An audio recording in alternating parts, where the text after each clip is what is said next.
Hello, and welcome to the interview series for the Nonfiction Authors Association. Today's session is with Allison Lane, and we'll be talking about why publishers want you to hire a publicist and why you don't have to. I love it. I'm Carla King, your host, and I'm happy to have you with us today. This event will last up to 30 minutes, and recordings are available to authority and VIP members of the Nonfiction Authors Association. If you're new to us, our members receive our author advisor email every Friday, featuring curated media leads and links to exclusive member content. Members can also participate in free mastermind groups we call the Author Brainstorm Exchange and get access to our private community on Facebook. Discounts are available for our year-round nonfiction book awards program, the annual Nonfiction Writers Conference, our book marketing and book publishing master courses, both with optional professional certification. And we can't forget discounts with our awesome partners, including Lulu, Findaway Voices, Office Depot, Ingram Spark, and others. Finally, we'd love for you to join us at nonfictionauthorsassociation.com. And now I'd like to introduce our guest. Allison Lane is an editor and author strategy coach with 25 years of experience marketing global brands. In 2019, she turned her marketing expertise to helping nonfiction authors develop their books, craft crucial and captivating book proposals, submission packages, and marketing plans. Allison's mission is to help advocates, experts, and entrepreneurs who have a book that needs to be born and a message that the world needs. She runs the creative nonfiction community on Facebook, where she shares insights and resources about craft, publishing, and marketing for writers. You can find out more at AllisonLaneLiterary.com. So, hi, Allison. Welcome to the podcast. Super jazzed to be here. Thanks. Well, let's start in. It's, I know the title. I love the title of the talk, Why Publishers Want You to Hire a Publicist and Why You Don't Have to. But does this information also apply if authors aren't publishing traditionally? Every writer needs to be their best marketer. Whether you're self-publishing or traditionally publishing, you really are self-promoting. And your publisher, whoever that is, even if it's yourself, depends on you to be promoting yourself and your book. Great. Thank you for that. So self-publishers, listen up, okay? Yeah. And our focus here is publicity, and marketing and publicity are so intertwined. Can we just start with a difference between the two, or perhaps better said, the relationship between the two? A lot of people think that marketing comes first, or that's one effort, and then the publicity is separate. It's like a braid. Okay, it really is intertwined. If marketing is the big bucket, publicity is in the bucket. It is something that you're always doing. So, for instance, you might be setting up a speaking event for yourself, or pitching yourself to a bookstore, or as a speaker for a conference. The publicity that comes from that is earned media coverage, okay, that you can't control. It's not on your website, but the subsequent media coverage that is someone else writing about you or your theme or your topic or your expertise is something that then you can use in your marketing. So it goes back in your bucket, and your marketing efforts then might include a photo or a clip from your speaking engagement. That clip might go on your website. Again, that's marketing, but it's a cycle. You've got to be prepared for the output of your efforts to feed into your next efforts. I love that you you made it analogous to a braid. I love that. And this is this sort of juggling act between the two, Mhm. right? And everything that you're doing. Mhm. And the author is very involved in that process, right? But most authors, a lot of authors I know think, I want a traditional publishing deal because, yay, they're going to do all this for me, right? Because maybe we don't have time or money. And we just want that off of our plate. So, are you going to tell me that's a myth? I'm going to tell you that that is a pipe dream and you Uh, might be high. So it's true that in the olden days when publishing was just a baby, that yes, a publisher might be promoting you and your book, but you are not your book. You are not the product. Your book is the product. So let me again give you a nice example. So this is my Burt's Bees lip balm. I used to run PR for Burt's Bees, is one of my jobs. So Burt's Bees is the brand. Orange Blossom and Pistachio Lip Balm is the product. You are the brand. Your book is the product. The publisher is promoting the product. So if you are, if you have a lot to say about, I don't know, traffic patterns, if you're an expert in something as simple as planned communities, your book might be about the benefits of the roundabout. If this is not a book, someone should write it because it is delightful. But if your book is about roundabouts, your brand might be about reducing accidents, beautifying communities. You might be speaking at conferences. And so your publisher will say, great, we're going to promote your book. They're going to pitch your book for media coverage and book reviews. They're not going to book you to speak at the National Association of Traffic Lights as the keynote speaker, or Moms Against Drunk Driving. They're not your speakers bureau. You have to be that. And so you have to have the tools ready to meet the publisher and their efforts. The publicist at the publishing house, or if you're self-publishing and you hire a publicist, they are going to want you to hand them your assets. What do you speak about? Yes, we know you're going to talk about your book, but you're going to talk about the themes of your book. You're going to talk about the topics around your book. You're going to be giving advice about what you write about, whatever your expertise is. But the publicist isn't going to come up with that. They don't know your stuff. They don't have your photos, your headshots. So you need to be ready. Also, the publisher only has a 6-week window to publicize your book. Your whole job is publicizing you, marketing yourself. So yeah, publicity, it's your job no matter what you're doing. Interesting. So that 6 weeks window, your job is to maximize that with your publicist and communicate with them. Yeah. So if you're going to hire a publicist, first of all, a traditional publishing house will have a publicity window there, and that's about 6 weeks. But if you're going to hire a publicist, I hope you have an extra 10,000 sitting around, and that because publicists are about $3,500 a month for a 3-month minimum. So because you can't really do anything spectacular or achieve anything spectacular in a couple weeks, and so what you'll get is a pitching machine for 3 months. They will be, pitching your book or whatever it is that you want them to pitch. So you'll get promotion for your brand and your product, which is the book. But what you don't get is a marketing strategist, because, FYI, that's you. You have to be your best marketer. And you're not going to be able to save yourself all that energy from spending the energy, the resources, and the money that you should You're not going to get promotion for your brand long term with that 3-month stint, because you are your brand. And you have to, that you should have a 2-year plan for your brand promotion and marketing.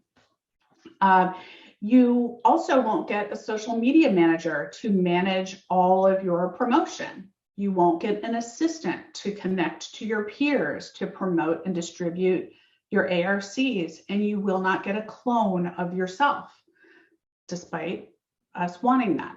So you have to really be prepared. That publicist, whoever it is, in-house, at a publisher, or whoever you hire, or yourself, to be most efficient, you have to give them the assets, the tools, the ingredients, so they can do their job, that is their specialty, incredibly well. Thank you for all that. So let's address the second half of the title of this is, why your publisher wants to hire you to hire a publicist and why you don't have to. Now, why and when would you not have to? Well, the thing is, the reason people hire a publicist is because they think it's hard to pitch media. And what they're missing is a few simple steps to do it yourself. We are writers, which means that we create work directly out of our noggins, right? If you can do that, you can do anything. So we are the ultimate do-it-yourselfers. Poof, there's a book. Poof, you can do your own marketing and publicity. So here's what you need. You need an author speaker package. And you don't need a publicist, although they will be happy to charge you for this. You need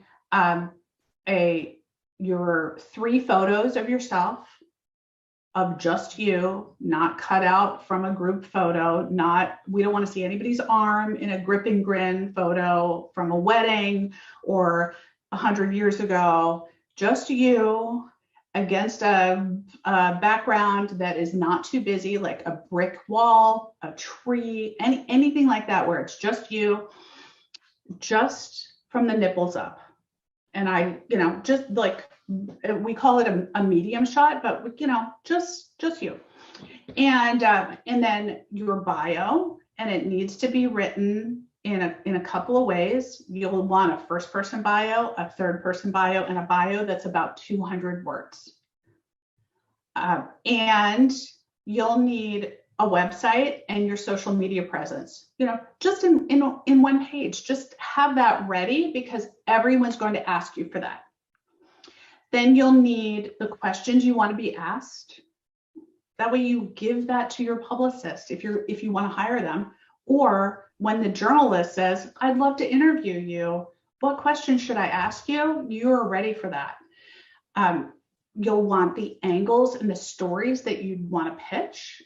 Not, hey, I think you should cover my book, but why is your message relevant?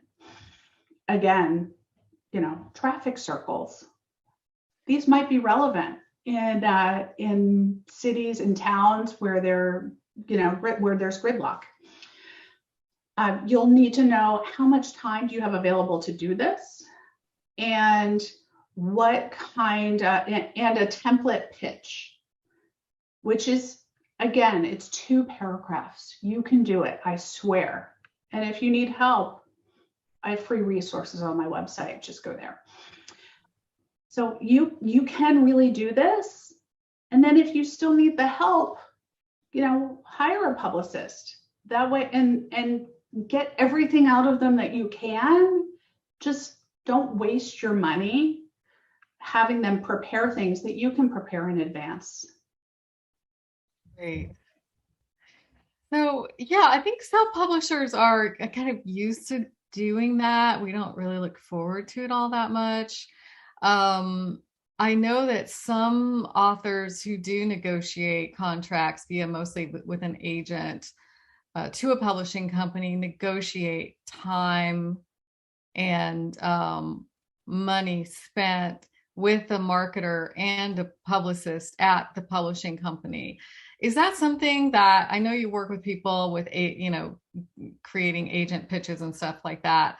Is that something you should negotiate with your agent and try to get that more of that, maybe in lieu of maybe less of an advance, or how does that work? The contract with the publisher will include mention of marketing plan, but until the rubber hits the road, it's pretty vague. So it might say including social media, and you don't know if that's one post a month or if it's a social media campaign with a budget behind it. It might include a line about media outreach to promote the book, and you don't know if that is promoting you as a speaker, which, by the way, it's almost never going to be, or if it's just the standard list of book reviewers, which, I mean, probably isn't, that's super standard. I mean, there's like a list of 40 places and so it's super limited. Your opportunities are way more bountiful and and subsequently marketable if you meet that publicist where they are. Very few times will you get a chance to sit down with your traditional publicist and say, how can we collaborate? More so, they will send you their media list and you will email them back and say, hey, I'm also doing these other things. I'm speaking at these 5 conferences that I booked myself. Here are some fun photos of me doing these other things. Here's an article I just wrote for the Washington Post. And they'll say, oh, that's great. That's more material for them. But no, you should not expect a super built out marketing plan in your publisher's contract. Okay, thanks. Well, do you have any other tips to share? Well, I do. I think the most important thing is that you have to be ready to merchandise your work, whatever it is. So if you know you're speaking somewhere, make sure that someone takes a picture of you, showing the environment that you're in. So if you're speaking on a stage, we want to see you from afar with the backs of people's heads, rapt attention, watching you, because we want to get a sense of how many people were there to see you. If you are taking pictures with people, make sure you hold up your book. This is Jenny True's You Look Tired, right? So we don't want to see you next to somebody with like this, holding this down, because then we can't see it, because that's not how social media works. Right up here, next to your cheekbone, and then you can take a picture with someone. Make sure that you get those images, because capture them in the moment, because you won't get another chance. And then if you need places to pitch, media outlets they're salivating, they're hungry for your content. No, they don't want to advertise your book. They want you to talk about, the need for honesty for new parents. So this is, Jenny is a friend and a client. So when we were talking about how to publicize her new book, we weren't talking about, let me tell you about my new book. We were talking about how to turn her content, her message, into pieces that are for the reader, right? So if you need to figure out, where can I pitch? I've got a cheat sheet sitting ready, freebie on my website. You can download and have, dozens and dozens of media outlets that are sitting there waiting for you to pitch them, because media content is needed every single day. Yeah, it is. And it's not by my book media content. I love, yeah. So why don't you tell us where we can find you, and just I think you have 3 freebies that you can sign up for. I do. If you can get valuable freebies at AllisonLaneLiterary.com, media outlets hungry for your content, you can clobber your crutches and cull 35 words that will tranquilize your reader. These are words you don't want to ever use. And a bunch of podcasts that propel your writing. These are freebies. They link directly to the sources that I'm recommending. Get any of them, and then you'll end up signing up for my email tips that are all about promoting yourself in publishing, plus links to free webinars on my YouTube channel and to my free creative nonfiction community on Facebook. So no cost, no kidding. AllisonLaneLiterary.com has it all. Thank you so much, Allison. I appreciate that. And thanks for being our guest today. Yeah. And thank you to our audience for joining us today. We do conduct these interviews every Wednesday. You can check the schedule or sign up for our mailing list to get notifications about events at nonfictionauthorsassociation.com. Thanks again.